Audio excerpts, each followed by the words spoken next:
আসসালামু আলাইকুম।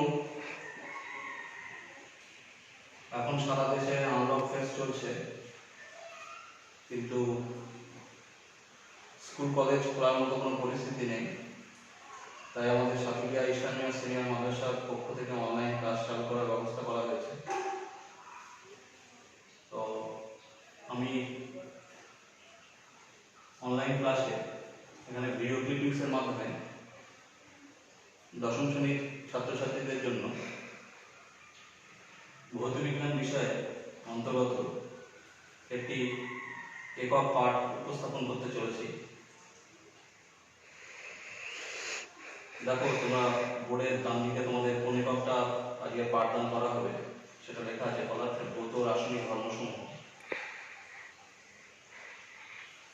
বিজ্ঞানীরা যখন অনেক মৌল ধাপে ধাপে আবিষ্কার করলেন, তো সেই মৌলগুলোকে খুব সহজে তাদেরকে মনে রাখার জন্য এক একটা মৌলের ভৌত এবং রাসায়নিক ধর্ম এক রকম, তাহলে সেইগুলোকে মনে রাখা খুব কঠিন তাদের ধর্ম সমূহকে।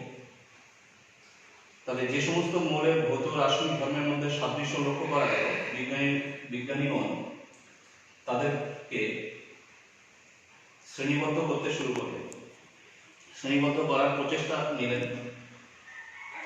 তো প্রচেষ্টা নিতে নিতে প্রথম বিজ্ঞানী ডোবেরিনার, জার্মান বিজ্ঞানী ডোবেরিনার, তিনি একটি সূত্র আবিষ্কার করার চেষ্টা করলেন। সেই সূত্রের মাধ্যমে তিনি আমাদেরকে কি বললেন?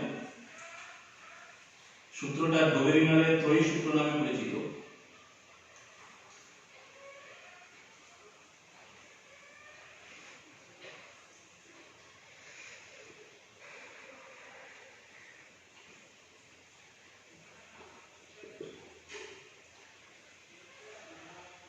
সূত্রটা তোমরা বই থেকে পড়ে নেবে।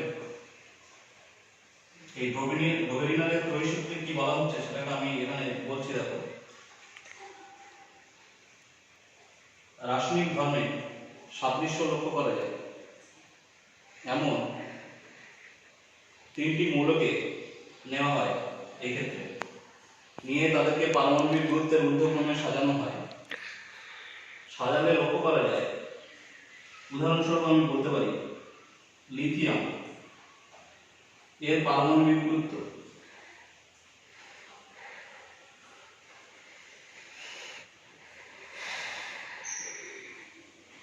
7, সোডিয়াম এর পারমাণবিক গুরুত্ব 23, পটাশিয়াম এর পারমাণবিক গুরুত্ব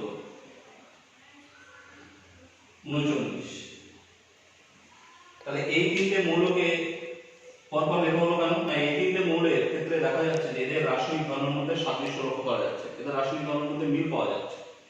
তাহলে এইরকম তিনটে মৌল জোড়কে ডোবেরিনার যেটা বলতে চেয়েছেন, এরকম তিনটে মৌল জোড়কে যদি পারমাণবিক গুরুত্বের ঊর্ধ্বক্রমে সাজানো হয়, দেখো বোর্ডে দেখা যাচ্ছে এদেরকে পারমাণবিক গুরুত্বের ঊর্ধ্বক্রমে সাজানো হয়েছে। সাজালে মাঝখানের যে মৌলটা আছে এখানে সোডিয়াম, তাহলে সোডিয়ামের পারমাণবিক গুরুত্ব কত দেখতে পাচ্ছি? 23।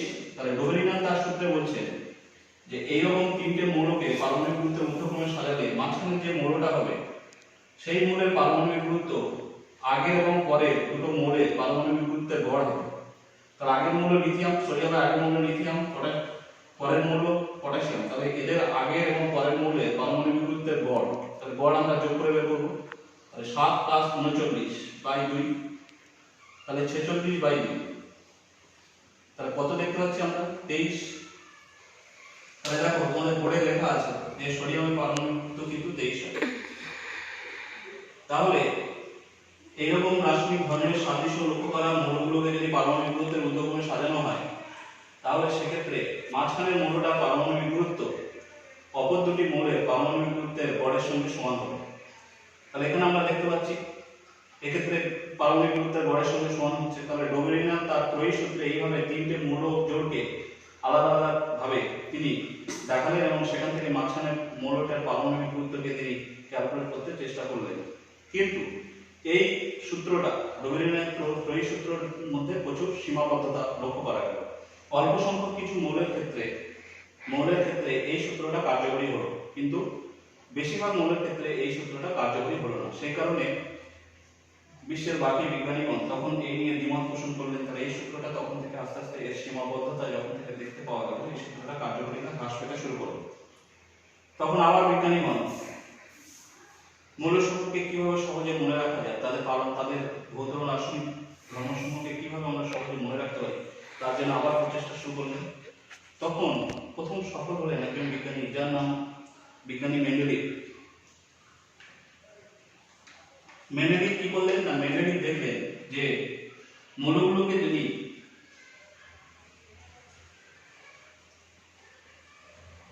মেন্ডেলিভ তার সূত্রের নাম দিলেন মেন্ডেলিভের পর্যায় সূত্র।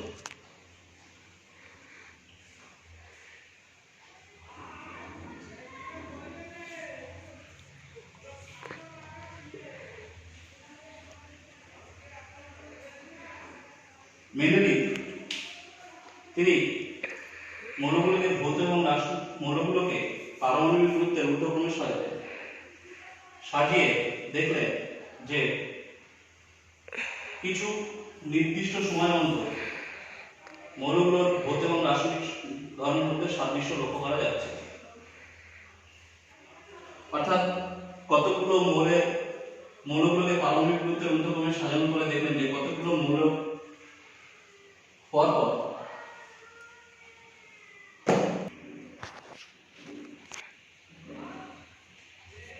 দেখা যাচ্ছে যে কতগুলো মৌল অন্তর অর্থাৎ 8টা মৌল পরপর বা 18টা মৌল পরপর বা 32টা মৌল পরপর দেখা যাচ্ছে যে মৌলগুলোর মধ্যে ভৌত এবং রাসায়নিক ধর্মের মধ্যে সাদৃশ্য লক্ষ্য করা যাচ্ছে। তাহলে মেন্ডেলিভ তার পর্যায় সূত্রে কি বিবৃতি দিলেন, বিবৃতিটা তোমরা বই থেকে পড়বে, আমি স্টেটমেন্ট বা বিবৃতিটা আমি বলে দিচ্ছি। মৌলগুলির ভৌত এবং রাসায়নিক ধর্মসমূহ, মেন্ডেলিভের পর্যায় সূত্রে বললেন মেন্ডেলিভ, মৌলগুলির ভৌত এবং রাসায়নিক ধর্মসমূহ তাদের পারমাণবিক গুরুত্ব বাড়ার সঙ্গে পর্যায়ক্রমে পুনরাবৃত্ত হয়। তাহলে এর দ্বারা তিনি কি বোঝাতে চাইলেন, তিনি বোঝাতে চাইলেন ধরো lithium, sodium, potassium, rubidium, caesium. Lithium পারমাণবিক গুরুত্ব 7, সোডিয়ামের 23, পটাশিয়ামের 39। এইরকম মৌলসমূহকে তাদের পারমাণবিক গুরুত্বের ঊর্ধ্বক্রমে সাজানো করে দেখা গেল যে কতগুলো মৌল বা পরপর লিথিয়ামের পরবর্তী মৌল beryllium, lithium, beryllium, boron, carbon, এরকম অনেক মৌল মাঝখানে আছে। সেই মৌলকে বাদ দিয়ে আবার যখন লিথিয়ামের ওর সঙ্গে সাদৃশ্য ভৌত রাসায়নিক ধর্মের সাদৃশ্য আছে এমন মৌল সোডিয়াম আসছে, তারপরে আবার কিছু মৌল পরে আবার পটাশিয়াম আসছে। তাহলে এদেরকে আমরা যখন পারমাণবিক গুরুত্বের ঊর্ধ্বক্রমে সাজাচ্ছি তখন দেখতে পাচ্ছি যে এদের মৌলসমূহের ভৌত এবং রাসায়নিক ধর্মসমূহ তার পর্যায়ক্রমে পুনরাবৃত্ত হচ্ছে। তাহলে মেন্ডেলিভ তার পর্যায় সূত্রে কি বলছে যে মৌলসমূহকে যদি পারমাণবিক গুরুত্বের ঊর্ধ্বক্রমে সাজানো হয় তখন তাদের ভৌত এবং রাসায়নিক ধর্মসমূহ তাদের পর্যায়ক্রমে পুনরাবৃত্ত হয়। এই যে পর্যায়ক্রম কথাটা খুব গুরুত্বপূর্ণ বা তাৎপর্যপূর্ণ। এই পর্যায়ক্রম কথাটা বোঝার জন্য আমাদের পর্যায় সম্পর্কে জানতে হবে। মেন্ডেলিভ তার যে পর্যায় সারণী তৈরি করলেন সেখানে এরকম কিছু অনুভূমিক সারি, এই আমি যেভাবে আঁকছি এই সারিগুলোকে বলা হয় অনুভূমিক সারি।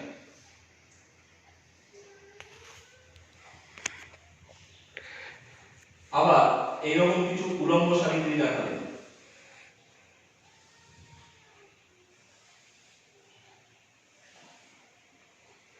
তাহলে এই যে উপর নিচে যে সারিগুলো দেখতে পাচ্ছেন উপর নিচে পরপর, এগুলোকে বলা হচ্ছে অনুভূমিক সারি, এই সারিগুলোকে বলা হয় পর্যায়। পাশাপাশি যে সারিগুলোকে আমরা দেখতে পাচ্ছি এই সারিগুলোকে বলা হয় উলম্ব অথবা উলম্ব সারি, এই সারিগুলোকে বলা হয় শ্রেণী। তাহলে মেন্ডেলিভ বললেন যে মৌলসমূহের ভৌত এবং রাসায়নিক ধর্মসমূহ তাদের পারমাণবিক গুরুত্ব বৃদ্ধির সঙ্গে পর্যায়ক্রমে পুনরাবৃত্ত হয়। তাহলে পর্যায়ক্রমে পুনরাবৃত্ত হয় মানে এখানে আমি যে মৌলগুলোকে একত্রিত করলাম, তাহলে মাঝখানে এরপরে অনেকগুলো মৌল আছে, মৌলের পরে এর তলায় আসছে সোডিয়াম। তাহলে এখানে লিথিয়াম আর সোডিয়ামের ভৌত রাসায়নিক ধর্ম এক হচ্ছে, অর্থাৎ দেখো তোমরা এই পর্যায় থেকে যখন এই পর্যায়ে আসছি তখন আরেকটা যে মৌল পাচ্ছি, তাহলে এই দুটো মৌলের ক্ষেত্রে বা পটাশিয়াম আসছে যখন, তাহলে আরেকটা পর্যায়ে যে মৌল এর তলায় পাচ্ছি যে মৌলটা, তাহলে এই মৌলগুলোর পারমাণবিক গুরুত্ব বৃদ্ধির সঙ্গে ঊর্ধ্বক্রমে সাজালে এই মৌলগুলোকে এদের ভৌত এবং রাসায়নিক ধর্ম পর্যায়ক্রমে পুনরাবৃত্তি করছে, অর্থাৎ এদের ভৌত রাসায়নিক ধর্মের মধ্যে আমরা সাদৃশ্যতা লক্ষ্য করতে পারছি।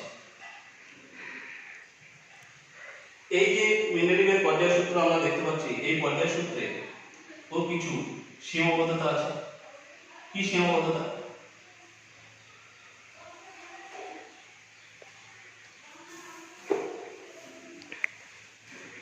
তাই এখানে মেন্ডেলিভ তিনি মৌলসমূহকে পারমাণবিক গুরুত্ব বৃদ্ধির সঙ্গে সাজালেন, কিন্তু তার পারমাণবিক গুরুত্ব বৃদ্ধির সঙ্গে সাজানো মানে আগে পারমাণবিক গুরুত্ব যার কম সে আগে স্থান পাবে, পারমাণবিক গুরুত্ব যার বেশি সে পরে স্থান পাবে। কিন্তু দেখা যাচ্ছে আর্গন এবং পটাশিয়াম এই দুটো জোড়, এই দুটো মৌলের জোড়কে আমরা যদি স্টাডি করি বা লক্ষ্য করি, তাহলে দেখতে পাবো আর্গনের পারমাণবিক গুরুত্ব 39.9, সেখানে পটাশিয়ামের পারমাণবিক গুরুত্ব 39.1। কিন্তু মূল পর্যায় সারণীতে, মেন্ডেলিভের মূল পর্যায় সারণীতে সেখানে আমরা দেখতে পাচ্ছি যে আর্গন তৃতীয় পর্যায়ে স্থান পাচ্ছে, আর্গন তৃতীয় পর্যায়ে মানে এরকম লাস্টের দিকে এরকম জায়গায় স্থান পাচ্ছে আর্গন, কিন্তু পটাশিয়াম এটা তৃতীয় পর্যায়ে হবে, আর্গন এরকম জায়গায় স্থান পাচ্ছে, পটাশিয়াম তার পরের পর্যায়ে চতুর্থ পর্যায়ে স্থান পাচ্ছে। কিন্তু পটাশিয়াম এখানে দেখতে পাচ্ছি আমরা বলি পটাশিয়ামের পারমাণবিক গুরুত্ব কম, আর্গনের পারমাণবিক গুরুত্ব বেশি, কিন্তু আর্গন আগে স্থান পাচ্ছে, পটাশিয়াম পরে স্থান পাচ্ছে। এরকম আরো কিছু ত্রুটি লক্ষ্য করা যায়, যেমন কোবাল্ট আর নিকেল এই দুটো জোড়কে আমরা যদি লক্ষ্য করি, কোবাল্টের পারমাণবিক গুরুত্ব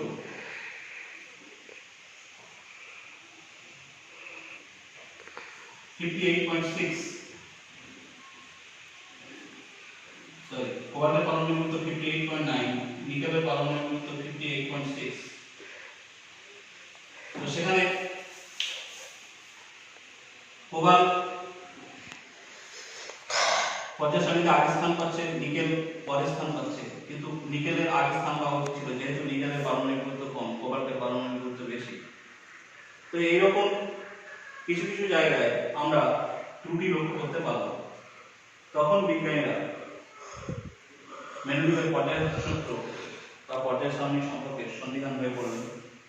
তখন পর্যায় সূত্রকে আবার নতুন করে ভাবনা চিন্তা করা শুরু হলো।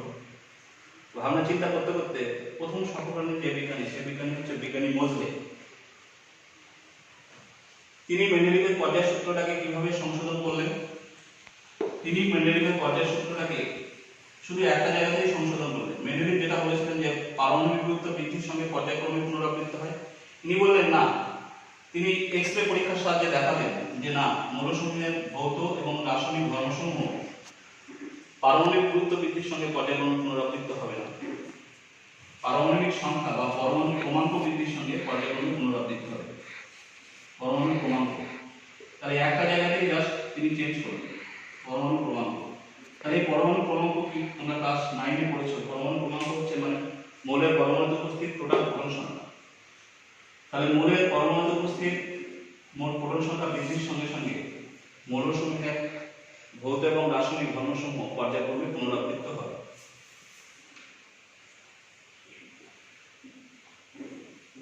যেটা এখনো পর্যন্ত সমস্ত বিজ্ঞানীরা মেনে নিয়েছেন এবং এটাই লেটেস্ট ভার্সন পর্যায় সূত্রের। তো চলো দেখে নেওয়া যাক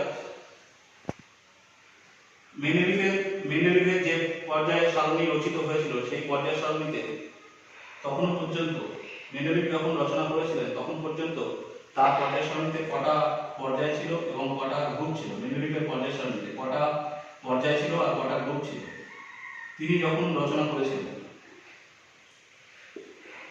মেন্ডেলিভ যখন পর্যায় সারণী রচনা করেছিলেন তখন পর্যায় সারণীতে পর্যায় ছিল 7টি, শ্রেণী ছিল 8টি, কারণ তখন নিষ্ক্রিয় গ্যাস বা নোবেল গ্যাস সম্পর্কে বিজ্ঞানীদের ধারণা ছিল না, অর্থাৎ নোবেল গ্যাস তখন পর্যন্ত আবিষ্কৃত হয়নি।